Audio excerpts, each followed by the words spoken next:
सियावर रामचंद्र की जय। मेरे प्यारे देशवासियों, राम राम। जीवन के कुछ क्षण ईश्वरीय आशीर्वाद की वजह से ही यथार्थ में बदलते हैं। आज हम सभी भारतीयों के लिए, दुनिया भर में फैले राम भक्तों के लिए ऐसा ही पवित्र अवसर है।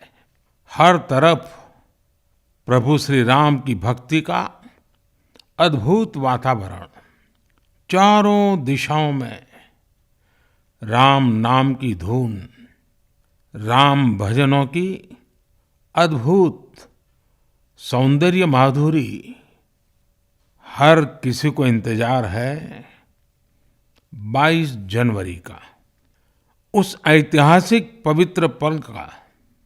और अब अयोध्या में रामलला की प्राण प्रतिष्ठा में केवल 11 दिन ही बचे हैं। मेरा सौभाग्य है कि मुझे भी इस पुण्य अवसर का साक्षी बनने का अवसर मिल रहा है। ये मेरे लिए कल्पनातीत अनुभूतियों का समय है। मैं भावुक हूँ, भाव विह्वल हूँ। मैं पहली बार जीवन में इस तरह के मनोभाव से गुजर रहा हूँ। मैं एक अलग ही भाव भक्ति की अनुभूति कर रहा हूँ।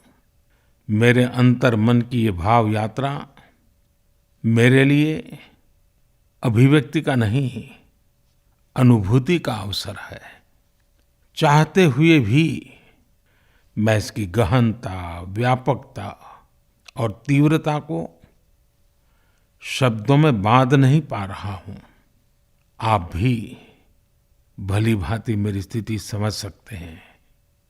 जिस स्वप्न को अनेकों पीढ़ियों ने वर्षों तक एक संकल्प की तरह अपने हृदय में जिया, मुझे उसकी सिद्धि के समय उपस्थित होने का सौभाग्य मिला है।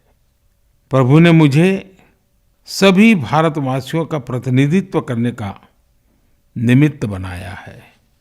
निमित्त मात्रम भव सव्यसाचिन। ये एक बहुत बड़ी जिम्मेदारी है। जैसा हमारे शास्त्रों में भी कहा गया है, हमें ईश्वर के यज्ञ के लिए, आराधना के लिए स्वयं में भी दैवीय चेतना जागृत करनी होती है।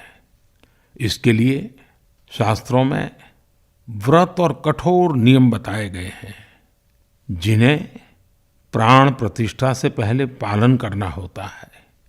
इसलिए आध्यात्मिक यात्रा की कुछ तपस्वी आत्माओं और महापुरुषों से मुझे जो मार्गदर्शन मिला, उन्होंने जो यम नियम सुझाए हैं, उसके अनुसार मैं आज से 11 दिन का विशेष अनुष्ठान आरंभ कर रहा हूँ।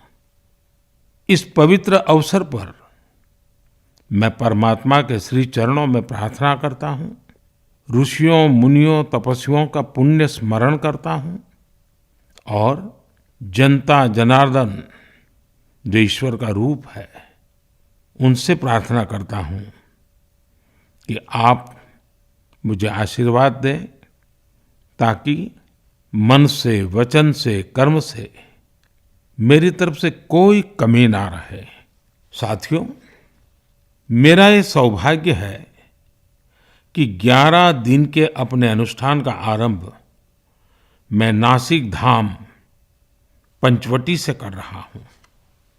पंचवटी वो पावन धरा है जहाँ प्रभु श्री राम ने काफी समय बिताया था।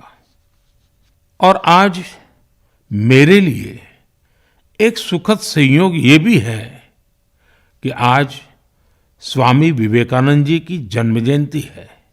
ये स्वामी विवेकानंद जी ही तो थे जिन्होंने हजारों वर्षों से आक्रांतित भारत की आत्मा को झकझोरा था।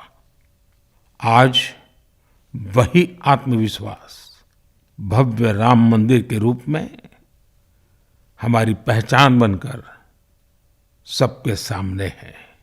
और सोने पर सुहागा देखिए, आज माता जीजाबाई जी की जन्म जयंती है।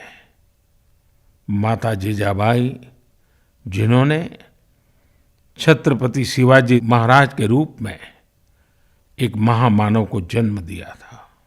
आज हम अपने भारत को जिस अक्षुण्ण रूप में देख रहे हैं, इसमें माता जीजाबाई जी का बहुत बड़ा योगदान है। और साथियों, जब मैं माता जीजाबाई का पुण्य स्मरण कर रहा हूँ तो सहज रूप से मुझे अपनी माँ की याद आना बहुत स्वाभाविक है। मेरी माँ जीवन के अंत तक माला जपते हुए सीताराम का ही नाम भजा करती थी। साथियों, प्राण प्रतिष्ठा की मंगल घड़ी, चराचर सृष्टि का वो चैतन्य पल, आध्यात्मिक अनुभूति का वो अवसर, गर्भगृह में उस पल क्या कुछ नहीं होगा। साथियों, शरीर के रूप में तो मैं उस पवित्र पल का साक्षी बनूंगा ही, लेकिन मेरे मन में, मेरे हृदय के हर स्पंदन में 140 करोड़ भारतीय मेरे साथ होंगे। आप मेरे साथ होंगे, हर राम भक्त मेरे साथ होगा और वो चैतन्य पल हम सबकी साझी अनुभूति होगी।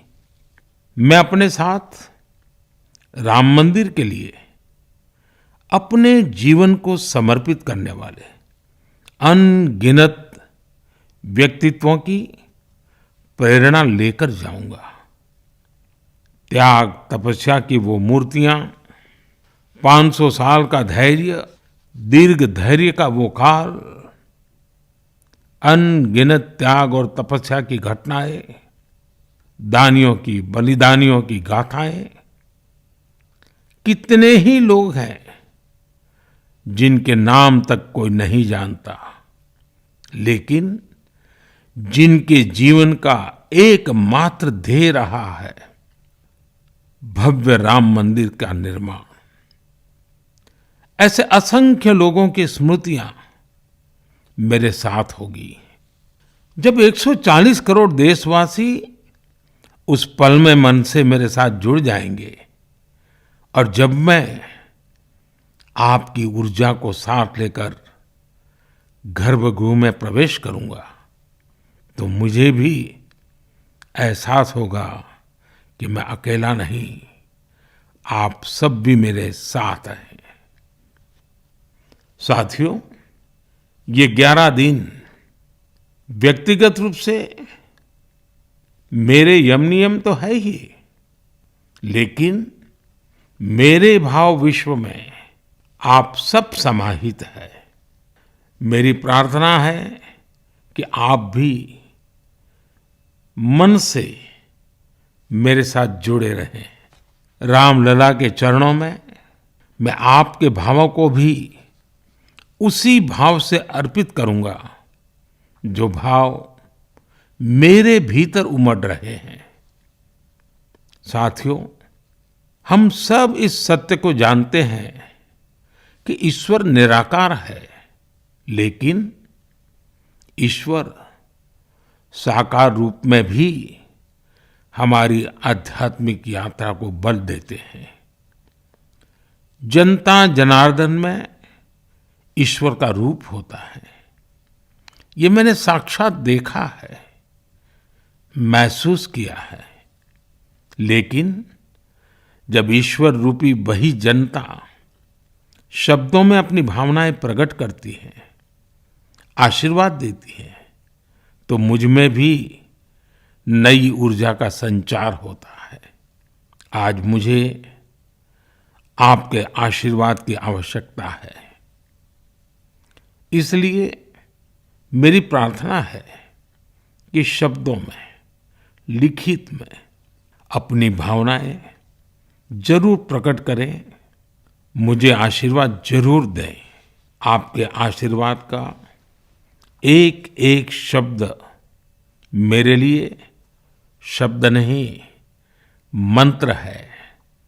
मंत्र की शक्ति के तौर पर वो अवश्य काम करेगा। आप अपने शब्दों को, अपने भावों को नमो ऐप के माध्यम से सीधे मुझ तक पहुंचा सकते हैं। आइए हम सब प्रभु श्री राम की भक्ति में डूब जाएं। इसी भाव के साथ आप सभी राम भक्तों को कोटि कोटि नमन। जय सिया राम, जय सिया राम, जय सिया राम।